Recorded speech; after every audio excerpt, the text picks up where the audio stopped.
I'm live. Hello, I'm reading out of Life as Carola. It is a far memory book by Joan Grant. She lived from 1907 till 1989 and wrote books of her own far memories. This is her second book she published in the 30s, late 30s I believe. And she is the illegitimate daughter of Lord Griffin. She has been banished with her mother from the castle. She has been involved in the Battle of Padua, and her mother died of a stab wound. We are now at chapter 9. It does get more jolly for a bit now. Chapter 9, Companions on a Journey. I had known Petruccio quite a long time before I discovered there were many things I could talk about with him, to which Bernard and Lucia would not have listened. Perhaps it was because he stood beside me. He reached only to my shoulders when he stood beside me, that I was slow in realizing how great he was. Or it may have been because I lived with people who did not look for wisdom from a jester, that at first I did not hear it in his voice. When we were travelling through the marsh country, I was attacked by the fever that comes from the mists of the low ground. In the south there had been a poor vintage and people had little money to give to players. We were on our way to Tuscany, where the people are not so dependent on the grape harvest. Bernard and Lucia decided to press on, but Petruccio said that he would stay with me. For the first few days that I was alone with him, I must have been very ill. I wonder if I have read this. There was no longer a sharp line drawn between my dream world and the world my body lived in. Even when I slept, I could not escape into tranquility, and it seemed that the demons of the shade stood beside the straw on which I lay and mocked at me. Yet through the grey twilight of disembodied shapes, I could hear the voice of Petruccio. Strong and gentle, and always it brought me comfort. His hands that tended me were long and beautifully shaped, as though they were familiar with a painter's brush, and as I grew stronger with him, I found more happiness than I had ever known. I no longer felt a desolate stranger. We were like two travellers who, content in each other's company, can journey through a land whose language and customs are unfamiliar, and yet find there no hostility. For this very strangeness is a new interest to be shared. I used to tell him how sometimes in my dreams I could fly, darting through the air like a bird, or resting upon it as though I floated upon still water. And to him this was no more curious than if I had told him that yesterday I had walked through the forest to gather pine kernels. Even my visions of the Shining One became more luminous now that I could talk of them to Petruccio, for he had given me a deeper understanding, both of him, myself, and of the mysteries. It was he who showed me that what I had experienced was true, not only of myself, but of all the people of earth who wished to acquire it, and that sleep memory is no more a special favour of the gods, or the seal of a divine compassion, than it is the practised skill of a ploughman who can drive a straight furrow across a field. When I was well again, we set forth to rejoin Bernard and Lucia. In the evenings I used to play my lute, and Petruccio taught me the value of a falling harmony, how to weave a new thread into an old tune to bring it gaiety, or make a silver melody by pledging sorrow in a minor key. I shall always remember how one day Petruccio said to me, "Carola, I think you are impatient of this world. As once I was. You feel that it is a sombre twilight, and even its brightest colours are dim, like a picture that has hung too long in a smoky room. But there is happiness on earth if you can find it. There is much beauty in the world which God gave to men for their refreshment. If we do not accept his gift, it is not God who has withheld this joy, but we who deny it to ourselves. We are all born into a small dominion, and it is wiser to cultivate our own field than to envy the wide lands of a neighbour." There was a time when I should have envied Bernard, because his body is strong as a tree that has age in its branches, but this was before I learned that even if one is born a dwarf, one can do much to train oneself to forget this small imprisonment. I said, perhaps we could make our lives follow a pattern of our own choosing, if they were not influenced by other people's. But they are. The chain which binds us to sorrow is made of so many links. Why did my father destroy my mother's happiness? Why did the Republic elect that duke instead of another to rule Padua? Why did the pack mule break its leg so that we stayed there when the townspeople revolted? Why did the blood make Celestina break away from me so that we followed her? Why did the rebel's knife find my mother's heart and not mine? So many links, and if any of them had not been forged, circumstance would have bound me prisoner with a different chain. Though there are some important things that we must undergo which are beyond the temporal power of ourselves to change, there are many that are influenced by our own approach to life. A drover may overload his mules until they die of exhaustion, but God does not give his children a burden they are not strong enough to carry. We bewilder our decisions with needless anxiety, forgetting that all difficulties have been sent to us because they are necessary for our advancement, and if we search well, we shall always find within us the strength to overcome them. But Petruchio, the happy lover, walks in joy, and the galley slave groans at the oar. Surely our approach to life cannot alter the circumstances into which we have been born. If the pattern of 3 lives were identical, so that 3 men experienced the same difficulties and the same pleasures, and each man told you the story of his life, you might think one was a happy philosopher, one a fool, and the third the twin brother of melancholy. We had been travelling since early morning and were resting during the midday heat in a little wood on the top of a hill. The river was low between the quiet fields, and the Umbrian plain was drowsy in the sun. While we were looking out from the shade to this pleasant scene, Petruchio said, "When 2 men look at the same landscape, they do not see the same things. What should I see if I were a noble? That little hill would be the site of a summer house villa, and its slopes would be terraced into gardens leading down to the river. By the river's edge, I should build a marble pavilion where a pleasure boat would always be moored.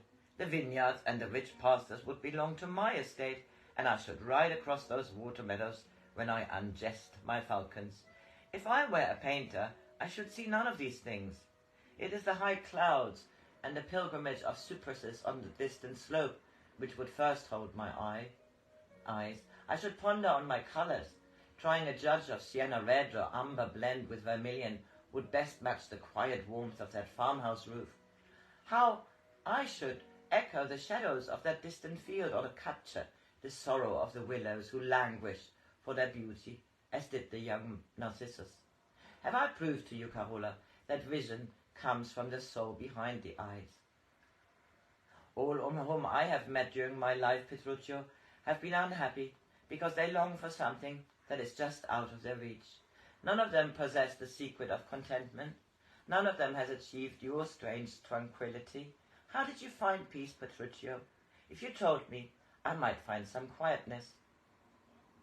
Next chapter, or next part, window without shutters. This is what Petruchio told me of his childhood and how he gained his wisdom. I can remember my mother clearly, although she died when I was still a child. Even when I was very young, her eyes told me that I was not as other children, though as yet I could not understand what kept her love away from me. It was only when I was older, after she was dead, that I knew how angry and bewildered she must have been that I was born to her, for in the community in which she lived it was believed that a deformed child was a sign of God's wrath. She and my father must have suspected each other of some hidden sin, a sin from which they had never been absolved because they had concealed it from the priest. Every time they looked at me, they must have been reminded of the other's guilt. Or was it their own hearts they searched to find what had brought me into their lives? Did they give each other the love they denied me? Or was I the seed from which hatred grew between them? If my mother had borne other children, she might have forgiven me the shame I had brought upon them, but I was an only child. I heard it whispered that I was not begotten by my father, but by the devil who had visited my mother in the shape of a husband. Some even said that I was born with horns on my forehead, and that under my hair there were scars where my mother had burned them off with a hot iron. I used to go by myself into the woods beyond the village, so that I should not see myself in other people's eyes. In my loneliness I grew familiar with my heart. It told me that man's solitary, even though he is always in company, and that his heart is a country in which he must walk alone, but the boundaries of this country are limited only by his thoughts, and he may travel to far dominions, though he never leaves the door of his house. I felt that somewhere there was a pattern, just and beautiful and clear, which would show me what I longed to know. The village people used to kneel before the crucifix in the little church to kiss the feet of the dead Christ, and sometimes I went there when the church was empty to ask the Lord of pity to tell me why he had set me apart. It was so easy to believe that God had created all beauty, but it was hard to understand why that same God, who loved the strength of mountains and made the poplar trees soar towards heaven, should have imprisoned a soul in a body such as mine. Yet I knew that I had a soul, for I felt it, urgent and alive within me. I knew that when I looked out through my eyes, as a man may look out at a landscape through a window, it was not the dwarf who saw it, but I. Not only Petruchia, but the I am I. I am that am I, had come from God in the long past and in the remote future would return to him. So long as I kept out of my father's way, he let me sleep in the straw next to the cowbriar, and every evening a bowl of food was put out there for me when the animals were fed. It is difficult for a dwarf to earn his living, but I managed to get work at the inn, where I cleaned the stables and looked after the mules. The innkeeper said that a mule would never savage me, because we were both children of the same father, and if he saw one of them trying to kick me while I was grooming it, he used to laugh and say there was a brawl in Satan's nursery. When I was 13, a prosperous band of strolling players stayed there for the night on their way to the next big town. One of them saw me when I came to lead their pack animals round to the yard. He must have found out who I was from the innkeeper, for late that evening I heard my father shouting for me. I thought he must be going to beat me again, but it was to tell me that he had at least found a use for his only son, having sold me to the strolling players for 20 silver pieces. I could not understand why they should want me, for it was not until later I learned that players are always glad to find a dwarf whose mind does not share in the deformity of his body, to train as a jester. Until then I had done everything I could to forget I was different from other people. I even tried to walk always in the shade, so that my shadow would not remind me of myself. Now I was never allowed to forget I was a dwarf, for it had become my profession. I had to wear clothes half red, half yellow, and my hump was padded with horsehair to make it even more monstrous. I could no longer hide away from people in case they mocked at me. I had to do everything I could to make them laugh, and until my wit was keen enough to make them laugh with me, they must laugh at me. Sometimes it was difficult to remember God, and I began to doubt the voice of my own heart. How could I trust in a Lord of pity when I met no followers of his teaching? In these days there are few men who have tears to weep for any grief other than their own. God is infinite compassion, but even a man of compassion needs no jester to make him smile, so why had he made me a jester? Even though some people were kind to me, no man made me his friend, for in friendship there must be equality, and none would admit equality with a dwarf. I seldom went to Mass, but now I thought that in the confessional the priest, he would only hear my voice and not see that my body was twisted, would talk to me as he talked to other men. So I went to the church hoping to find strength and comfort. Father, I have not come to tell you of my sins, but to ask you to tell me of heavenly things, so that I may learn how to avoid sin in the future, for there are questions to which I must know the answer if my faith is to be strong. We are told God's justice is without a flaw, yet we know the laws of man are corrupt, and it seems the laws of heaven follow the same course. If every soul is part of God, surely all men are born with an equality of spirit, and should be given an equal chance to tend the host that is within them. Why then are some born with health, and some are cripples? Why do some wear furred robes in winter, while others have only thin rags to hide their sores? And greater than this, why does the temper of men's hearts, which governs their way of life, show such a strange diversity? It cannot be that a man's heart is born of his parents, for that wise men have fathered tyrants and sinners begotten saints is a fact that all must recognize. The priest answered me, "You must not question these things, my son. They are the will of God." But I went on. What is the plan behind this outward shadow? If God is just, where is his justice? I cannot be his will that his children suffer. So are our torments of our own creating, and our joys our own reward. Is it true that man is born again into life, not in heaven, but on earth? A great tree has seen dawn increase to noon and fade to evening many 1,000 times before it grows into its strength. Do we not need as many births and deaths before we are cleansed of the desires of the flesh and become mighty in spirit? I listened, but there was no answer, and leaving the confessional, I saw that the priest's door stood open. He had not stayed to listen. I passed him as I went out of the church. I knew it was the same priest, for he crossed himself when he saw me, and his long nose twitched as though he smelled hearsay. For a time I tried to deny God and his dark brother Satan. I saw mankind only with the eyes of this world and was blind to the realities of the spirit. I still knew that God created earth, but I thought he had grown weary of it and turned his virtue to some other star, as a sculptor who finds a flaw in his marble turns to a stone more worthy of his skill. When I was a child, I too had known a shining one who sometimes talked to me in sleep. For many years I had forgotten him, but now I found that when I woke in the morning, though I could not remember clearly, I knew I had been in his company. But still, I could not understand why I had been born a dwarf, until I had a strange dream, which taught me that there is a truth in the world of which the men of our time are not aware. In my dream I saw myself walking along a narrow road that crossed a marsh on a high causeway, and the road turned neither to the right hand nor to the left, but led on to the horizon. On an island in the marsh there was a marble tower from whence came music tender to my ears, and beside me I saw a green path that led down from the causeway towards it. I followed the path until I came to the tower. The door was shut, but I opened it and barred it behind me. I climbed the winding stair I found within, and it was lit by narrow windows. Through the windows I could see the causeway that carried the road I had been following, and I closed the shutters so that I should not be reminded of my journey. The time came when I no longer wished to dwell in the tower, although she who had beguiled me with her voice was very beautiful, and I tried to leave it and return to the road I had left. But the bolts had been rusted into their sockets, and I could not open the door. It was the same with the shutters over the windows.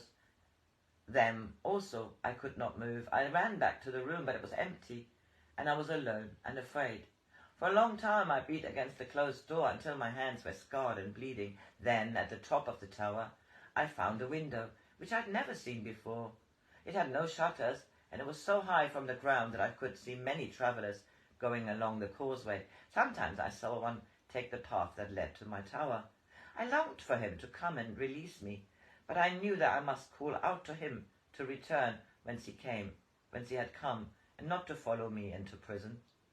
It was difficult to warn them, for the tower was so high, and they were far away, but one by one they heard and turned back. Content grew in me until it filled my heart, for I was no longer a prisoner in a high tower, but he that tended the beacon of a lighthouse. And one day I found that all the windows were open and the door stood wide on its hinges, and I was free. When I woke from my dream, I knew I had been born a dwarf. I knew it was not God who had made me a prisoner, for my body was a house I had built with my own hands. When the time came that I had learned contentment, this burden would fall from my shoulders, and upright I should stride forth on the long journey. Then in the bird songs, in the storm, in the breeze whispering through my standing corn, and in the murmurous brooks, I heard the voice of God. When pride and fear and shame released their hold on me, I saw that God is life, and all that lives is God. The young grass is his tenderness, and the soaring poplars his aspiration. The oxen are his patience, and the rivers his generosity. I used to go into the woods and feel myself one with him in the celestial unity. I was a tree stretching out her branches to clasp the wind.